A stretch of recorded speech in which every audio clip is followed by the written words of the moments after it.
Hello everyone, welcome to intro to maths. This is Dheeraj Tiwari. आज हम लोग जेईई एडवांस 2025 पीवाईक्यू की सीरीज में एक और प्रॉब्लम ऐड करने वाले हैं। क्वेश्चन जो है वो आपका प्रोबेबिलिटी से है, तो इसका डिटेल में सॉल्यूशन देखेंगे कि हम लोग इसको कैसे करने वाले। तो क्वेश्चन क्या कह रहा है, 3 students S1, S2 and S3 are given a problem to solve. Consider the following events. 3 student हैं S1, S2 एंड S3, इनको एक प्रॉब्लम दी गई सॉल्व करने के लिए। अब उनके बारे में कुछ स्टेटमेंट्स यहां पर गिवन है। इवेंट यू कैसा है कि at least one of S1, S2 and S3 can solve the problem. मतलब यहां पर कम से कम कोई एक प्रॉब्लम को सॉल्व कर लेगा। जब एटलीस्ट वर्ड यूज करते हैं तो हम लोग क्या यूज करते हैं, यूनियन यूज करते हैं, right. Event V S1 can solve the problem given that neither S2 nor S3 can solve the problem. ये कह रहा है S1 सॉल्व कर लेगा but neither S2 nor S3। अगर आप इसको समझेंगे तो सिर्फ ये S1 की बात कर रहा है, सिर्फ S1, ठीक है। W S2 can solve the problem and S3 can not solve the problem. W event कह रहा है कि S2 कर पाएगा प्रॉब्लम को सॉल्व और S3 नहीं कर सकता। इवेंट T कह रहा है S3 can solve the problem, यहां सिर्फ S3 प्रॉब्लम को सॉल्व कर पाएगा। For any event E, let PE denote the probability of E if probability of U equal to 1 by 2, probability of V 1 by 10 and probability of W 1 by 12।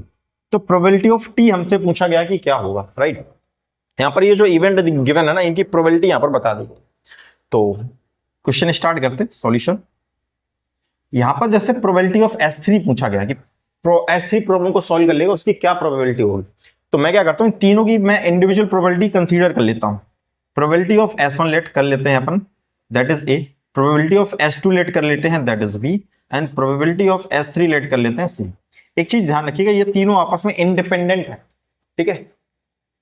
कोई एक problem को solve कर पाएगा, उसका दूसरे पर कोई इफेक्ट पड़ने वाला नहीं है। कोई कर पाए ना कर पाए, इनकी इंडिविजुअलिटी कितनी है वो यहां पर प्रोबेबिलिटी मैंने लेट कर ली, तो ये आपस में इंडिपेंडेंट है, ठीक है। इस चीज को ध्यान रखेंगे। नाउ अब आते हैं इवेंट यू। यू क्या कह रहा है, इवेंट यू कह रहा है कि कम से कम कोई एक सॉल्व करे प्रॉब्लम को, कर सकता है।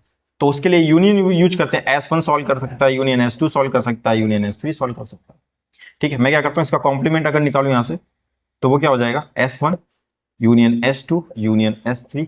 इसका कॉम्प्लीमेंट करेंगे तो ये क्या हो जाएगा, डी मॉर्गन्स लॉ लग जाएगा, तो सारे साइन चेंज हो जाएंगे। S1 ये हो जाएगा आपका इंटरसेक्शन S2 इंटरसेक्शन S3। सही है, ये नेगेशन वही लगा, कॉम्प्लीमेंट ही लगा हुआ बेसिकली यहाँ पर। नाउ अब मैं इसकी प्रोबेबिलिटी अगर निकालूं, प्रोबेबिलिटी ऑफ U कॉम्प्लीमेंट, तो मैं यहीं पर लिख देता हूं प्रोबेबिलिटी ऑफ U कॉम्प्लीमेंट। तो इसको कैसे लिख सकते हैं, प्रोबेबिलिटी ऑफ दिस, राइट। इसको अगर मैं लिखना चाहूं तो क्या लिख सकता हूं, 1 minus probability of U, right. 1 minus probability of U। और यहां से अगर इसको सॉल्व करना चाहें तो कैसे लिख सकते हैं, प्रोबेबिलिटी ऑफ S1 का निगेशन, ये S2 का निगेशन, ये S3 का निगेशन। यहां पर क्या है, S1 प्रॉब्लम को सॉल्व नहीं कर सकता तो उसका निगेशन क्या आ जाएगा, यहां S1 प्रॉब्लम को सॉल्व कर लेगा, उसकी प्रोबेबिलिटी A थी, तो नहीं कर पाएगा, उसकी प्रोबेबिलिटी क्या हो जाएगी, 1 माइनस A। ऐसे ही S2 प्रॉब्लम को नहीं सॉल्व कर पाएगा, उसकी प्रोबेबिलिटी हो जाएगी 1 माइनस B। S3 नहीं कर पाएगा, ऐसे ही 1 माइनस C। अब यहां से 1 minus PU, probability of U कितना गिवन है, 1/2। यहां से कितना आ जाएगा, 1/2 आ जाएगा, and that is 1 minus A and 1 minus B and 1 minus C। बात सही है क्या इतनी? ये एक इक्वेशन यहां से अपने पास है, निकल के आगे इसको लिख लेता हूं मैं, स्पेस कम है तो मैं ये पोर्शन इरेज कर देता हूं। एक एक इवेंट में लिखूंगा और वहां से जो मिलता चलेगा उसको लिखते चलेंगे। यहां से अपने पास है 1 minus A 1 minus B 1 minus C equal to 1/2। ये एक पार्ट आ गया अपने पास, ठीक है। अब इवेंट V को देखते हैं क्या कह रहा है। इवेंट V कह रहा है S1 can solve the problem given that neither S2। यहां पर गिवन दैट ये वर्ड कहां यूज होता है, कंडीशनल प्रोबेबिलिटी में यूज होता है, राइट। तो यहां पर जो प्रोबेबिलिटी ऑफ V अगर हम लिखेंगे तो क्या लिख सकते हैं कि S1 प्रॉब्लम को सॉल्व करता है, S1 सॉल्व कर देता है, गिवन दैट वाला पोर्शन नीचे आता है आपका डिनोमिनेटर में।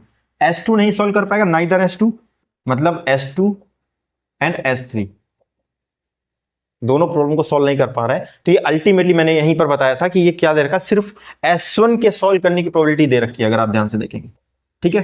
ये प्रोबेबिलिटी ऑफ S1 की ही बात कर रहा है, एंड दैट इज व्हाट, वो कितनी है probability of S1, event V की प्रोबेबिलिटी है 1/10, 1/10। और यहां पर कितनी लेट की थी मैंने, A, तो ये आ गई A की वैल्यू, यहां से कितनी आ गई, 1/10 आ गई। A की तो डायरेक्ट वैल्यू आ गई 1/10, राइट। नाउ इवेंट W की बात करते हैं। W कह रहा है S2 can solve the problem, S3 can not solve the problem. इसको भी लिख सकते हैं, प्रोबेबिलिटी ऑफ W तो प्रोबेबिलिटी ऑफ W का क्या हिसाब है यहाँ पर, S2 सॉल्व कर लेगा प्रॉब्लम को, but S3 can not solve the problem, तो S3 पर नेगेशन लगा दो। सही है।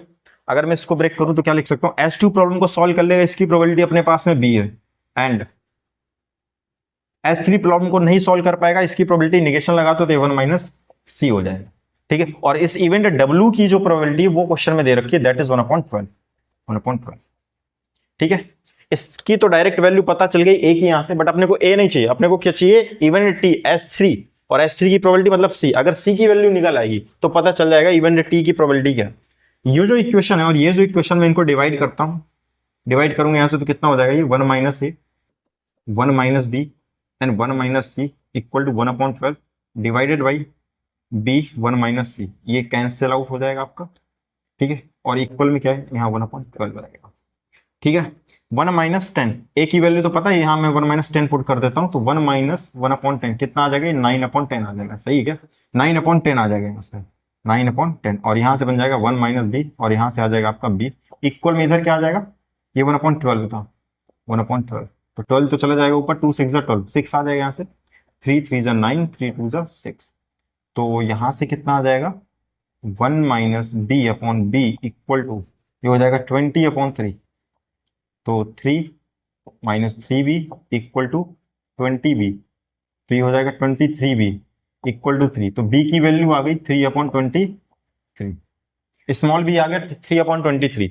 अब इसे स्मॉल b की वैल्यू उठाकर किसमें पुट कर दीजिए तो C मिल जाएगा, तो 3/23 ये 1 माइनस C इक्वल टू 1/12।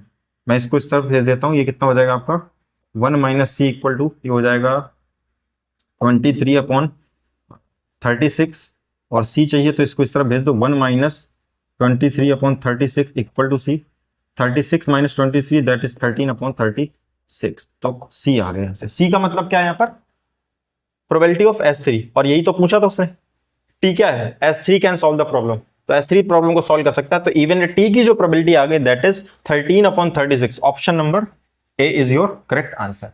ठीक है, तो आई होप कि ये प्रॉब्लम आपको समझ में आया हो। तो मिलते हैं नेक्स्ट लेक्चर में नेक्स्ट क्वेश्चंस के साथ में, तब तक के लिए स्वस्थ रहिए, मस्त रहिए।